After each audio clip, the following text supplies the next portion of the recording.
ಸೌಲನೇ ಸೌಲನೇ ನನ್ನನ್ನೇಕೆ ಹಿಂಸಿಸುತ್ತಿರುವಿ ಎಂಬ ವಾಣಿ ಅವನಿಗೆ ಕೇಳಿಸಿತು.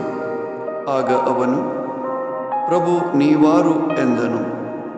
ನೀನು ಹಿಂಸೆ ಪಡಿಸುತ್ತಾ ಇರುವ ಯೇಸುವೇ ನಾನು.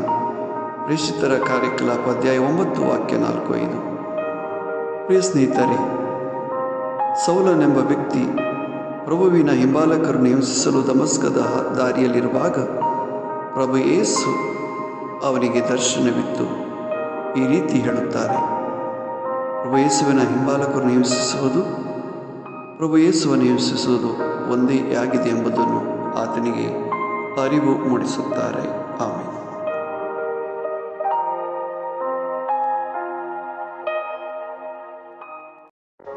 सावल सावल कित्याक तूं म्हाका दग दिताय? तूं कोण सौम्या विचारलें सावलान. त्या ताळ्यान जाप दिली, हांवच जेजू, म्हाका तूं दग दिताय. धर्मतेची कृत्या 9:4-5.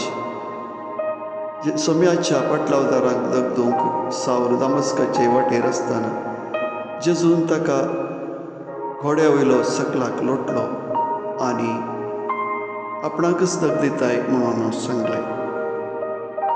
अशें ताचें जिवीत परिवर्तन जालें. Saul, Saul, why do you persecute me? He asked.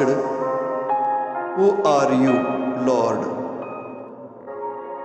The reply came, I am Jesus, whom you are persecuting. Acts chapter 9, verse 4 and 5. Have a blessed day and beautiful day, my dear friends.